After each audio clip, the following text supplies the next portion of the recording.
আসসালামু আলাইকুম প্রিয় দর্শক সবাই কেমন আছেন। চলে আসলাম এই মুহূর্তের সবচেয়ে আরও একটি গুরুত্বপূর্ণ আবহাওয়ার আপডেট নিয়ে। আগামীকাল শনিবার 25শে জানুয়ারি কেমন থাকতে পারে দেশের আবহাওয়া। আগামী 24 থেকে 48 ঘন্টায় রাজধানী ঢাকা বিভাগ থেকে শুরু করে দেশের উত্তরাঞ্চল এবং দেশের দক্ষিণাঞ্চল, ভারতের পশ্চিমবঙ্গ সহ উত্তরবঙ্গ, আসাম, ত্রিপুরা এবং বাংলাদেশের 64 জেলার মধ্যে কোন কোন জেলাগুলোর উপর হতে পারে বিক্ষিপ্ত আকারে ঝড় বৃষ্টি, তা একেবারে বিস্তারিতভাবে জানিয়ে দেওয়া হবে ভিডিওটির মাধ্যমে। আশা করি ভিডিওটি শেষ পর্যন্ত দেখবেন, ভালো লাগলে লাইক করবেন। সবার আগে গুরুত্বপূর্ণ আবহাওয়ার লেটেস্ট আপডেট পেতে চ্যানেলটি সাবস্ক্রাইব করে পাশের বেল বাটনে ক্লিক করে রাখবেন। আর ভিডিওটি আপনি কোন জেলা থেকে লাইভ দেখছেন কমেন্ট করে জানিয়ে দিন। প্রিয় দর্শক বন্ধুরা, এই মুহূর্তে আমরা সরাসরি লাইভ স্যাটেলাইট ইমেজের উপর দেখতে পাচ্ছি আজ ভোর সকাল থেকে বাংলাদেশের বেশ কিছু এলাকায় আকাশ পরিষ্কার থাকলেও উত্তরবঙ্গের বেশ কিছু এলাকায় আকাশ প্রচণ্ড মেঘলা।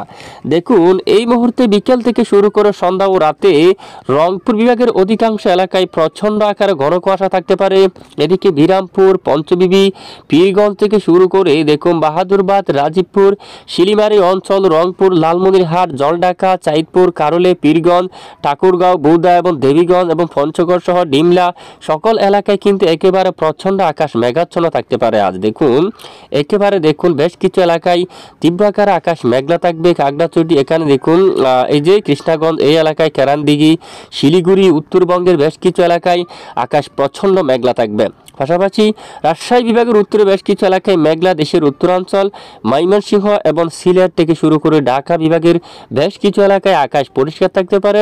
খুলনা, বরিশাল এবং চট্টগ্রাম বিভাগের বেশ কিছু এলাকায় রাতে আকাশ পরিষ্কার থাকবে। পশ্চিমবঙ্গ, কলকাতা, কোলাঘাট, হালদিয়া, খড়গপুর, আরামবাগ, বাঁকুড়া, পুরুলিয়া, দুর্গাপুর, সিউড়ি, কাতুয়া, বর্ধমান, শান্তিপুর সহ বেশ কিছু এলাকায় আকাশ কিন্তু পরিষ্কার থাকতে পারে। দেখুন, বৃষ্টিপাতের সম্ভাবনা নেই।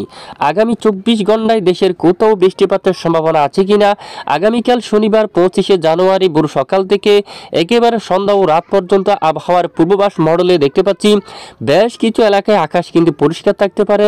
রংপুর, রাজশাহী, ময়মনসিংহ, সিলেট সকল জেলার আকাশ কিন্তু পরিষ্কার থাকতে পারে। কিছু কিছু এলাকায় সামান্য ধোঁয়াশা থাকতে পারে, সামান্য মেঘের আনাগোনা থাকতে পারে। আগামী 24 ঘন্টায় ফের বাংলার কোথাও বৃষ্টিপাতের সতর্কতা নেই।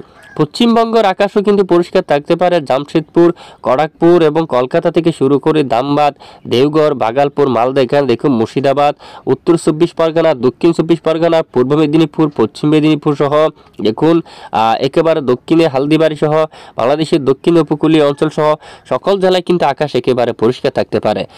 আগামী কয়েকদিনে যদি দেখি বঙ্গোপসাগর নিরাপদ থাকতে পারে। বঙ্গোপসাগরে উত্তাল পরিবেশ নেই।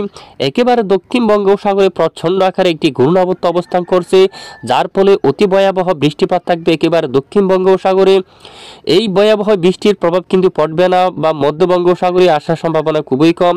এছাড়া দেখুন দেশের উপরেও ঘূর্ণাবর্তের প্রভাব কিন্তু পড়ার সম্ভাবনা খুবই কম। পরবর্তী 7 দিনের আবহাওয়ার রিপোর্টে দেখা যাচ্ছে বেশ কিছু এলাকায় আকাশ পরিষ্কার থাকবে এবং 29 তারিখ থেকে শুরু করে পশ্চিমবঙ্গ, কলকাতার বেশ কিছু এলাকায় চন্দননগর, আরামবাগ, কোলাঘাট, কলকাতা, খড়গপুর, চাকুলিয়া, বাঁকুড়া, দুর্গাপুর সহ বেশ কিছু এলাকায় সামান্য আকাশ মেঘলা থাকতে পারে। খুলনা, সাতক্ষীরা, শিবনগর, যশোর, লোহাগাড়া, পিরোজপুর, এখানে আকাশ কিছুটা মেঘাচ্ছন্ন হতে পারে। ফরিদগঞ্জ, মাদারীপুর, মতিরহাট, সেনবাগ দেখুন আকাশ কিছুটা মেঘাচ্ছন্ন হতে পারে। এছাড়া পরবর্তী মূলত 30-31 তারিখ থেকে দেশের উত্তরে সিলেট বিভাগের কিছু কিছু এলাকায় শুরু হতে পারে বিক্ষিপ্ত আকারে ঝড় বৃষ্টি। তো পরবর্তীতে আবহাওয়ার পরিবর্তন আসলে অবশ্যই আমরা জানিয়ে দেবো। এছাড়া আগামী কয়েকদিনের মধ্যে শীতের মাত্রা আবারও বাড়তে পারে ধীরে ধীরে বেশ কিছু অঞ্চল জুড়ে। ভিডিওটি সবাইকে শেয়ার করে জানিয়ে দিন। ধন্যবাদ।